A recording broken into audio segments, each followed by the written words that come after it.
Hi, I'm Rebecca Balcarcel. Let's talk about John Donne's sonnet, Batter My Heart, Three-Personed God. Well, this is an interesting title. He is speaking out of a Christian context. He is known as a metaphysical poet, meaning that he talks about philosophy a lot, he talks about spirituality a lot, but John Donne is also very sensual, even sexual, romantic. And in fact, a lot of his poems are known for their imagery that's very vivid and even violent. And this poem is like that too. It is very sensual. It is almost, well, definitely violent. And the title already shows us that. Batter my heart. This is like a request or a command, a demand, a wish. Please batter my heart. So to batter means to beat up, means to destroy.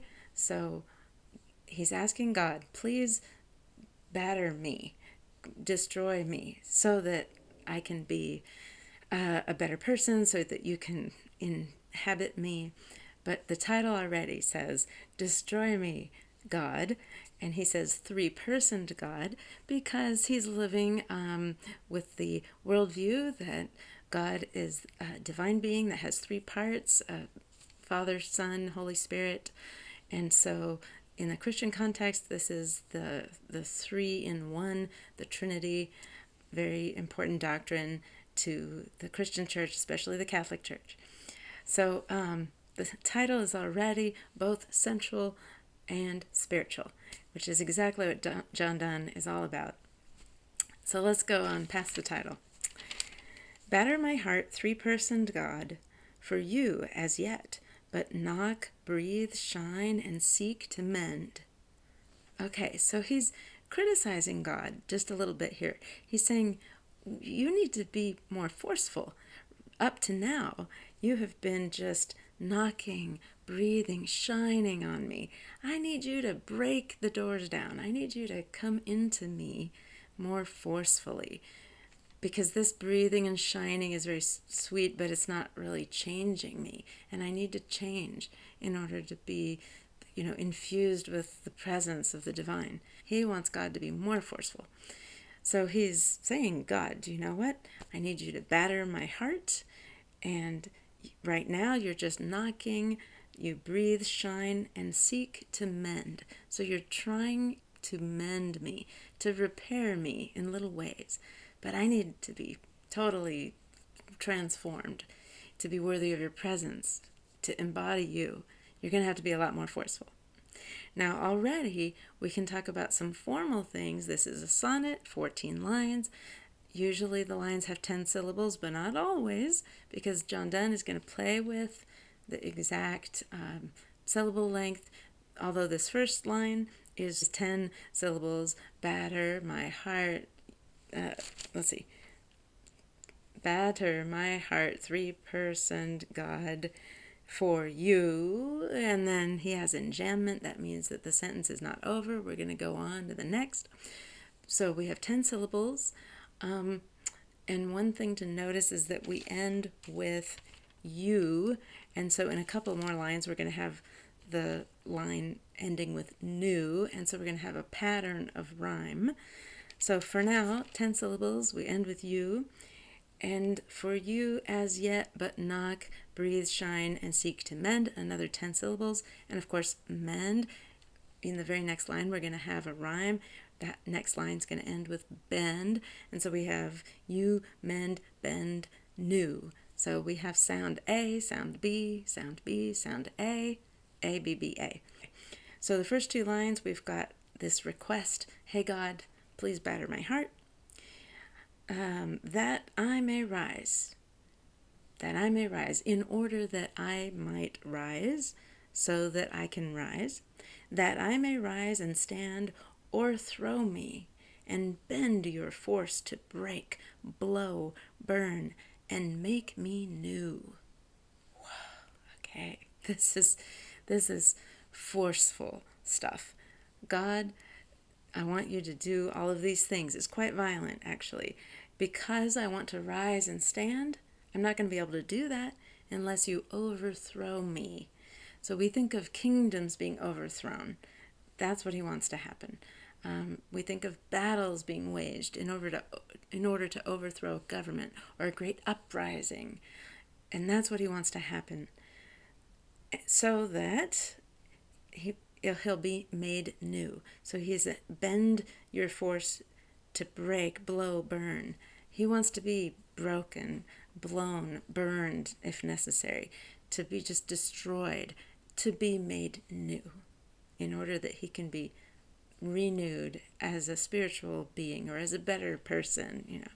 So that's the first 4 lines. You bend, mend, bend, and new. And now the next 4. I, like a usurped town to another do, labor to admit you, but to no end. All right, this is a little harder to understand.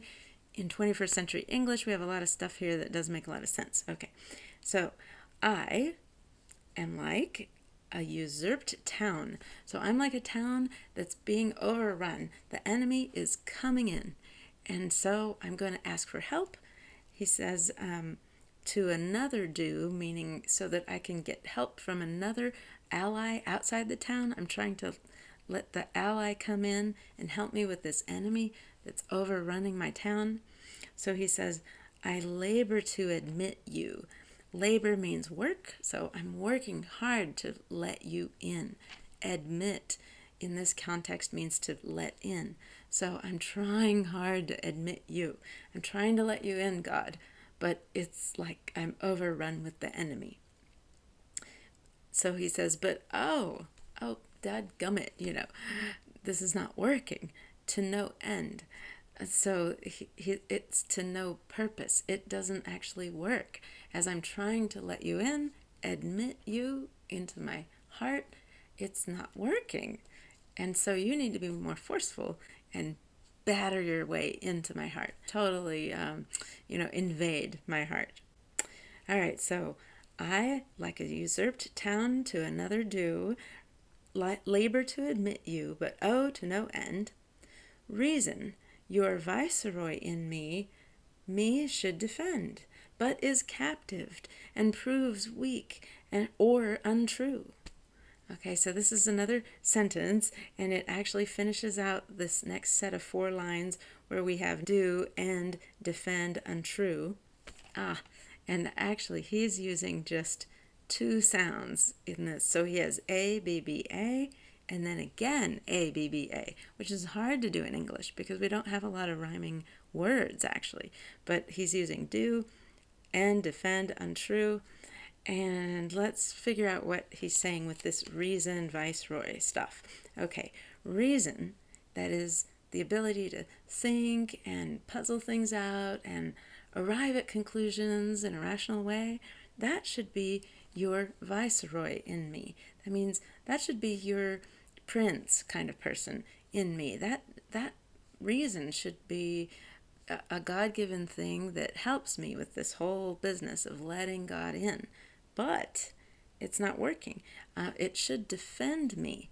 Reason should actually help me come closer to God, because God gave me reason and that should reign. And if I'm just being very reasonable, I'm going to make wise choices. But it's not working. It should defend me from my enemy, which would be, anything that's not God, bad habits, evils, flaws, and faults that we have. So my reason should be able to take care of all that. Like, I know I should eat healthy food. So why am I even tempted by all this junk over here? But I am. So reason is not working out. It is captived, he says, but is captived and proves weak or untrue. So my reason is held captive by the enemy, like it's been co-opted or turned into a tool of the enemy. I should be able to think clearly, choose wisely, but instead I'm, my thought actually gets me into trouble sometimes. Or my reasoning is too weak and doesn't actually lead me to the right conclusion, or it's just untrue. So my reason is a little bit flawed. It's not always going to work. So another reason that God needs to just sweep in and take over, like invade me. All right, so we had 8 lines now with the ABBA rhyme set up. And now we're going to go into the last 6 lines. Yet dearly I love you, and would be loved fain, but am betrothed unto your enemy. Okay, so we have new sounds, fain and enemy, and then we're going to get again and I, which in our 21st century ears, these don't rhyme, but John Donne probably said enemy and I, so that they would rhyme. Just think of a little bit of an accent, maybe like an Irish accent or something. And of course the Brits have an accent today, different from Americans. So this would have rhymed for John Donne. Anyway, we're going to have fain, enemy, again, I, free, but fry, and me. So we're going to have sound C, D, C, D, and then either EE or even DD if you want to look at it that way. So this is not a Shakespearean sonnet that has fewer rhymes to mess with. This is a Petrarchan sonnet, and that means it goes all the way back to Petrarch, the Italian poet, who had this kind of rhyme, but Petrarch was writing in Italian, so that was so much easier. Lots of words rhyme in Italian, just like Spanish or French. You have all these endings that match up real easily. You have like masculine and feminine nouns. They all rhyme, all the masculine rhymes end with O. All the feminine nouns end with ah. So it's really easy to rhyme in those languages.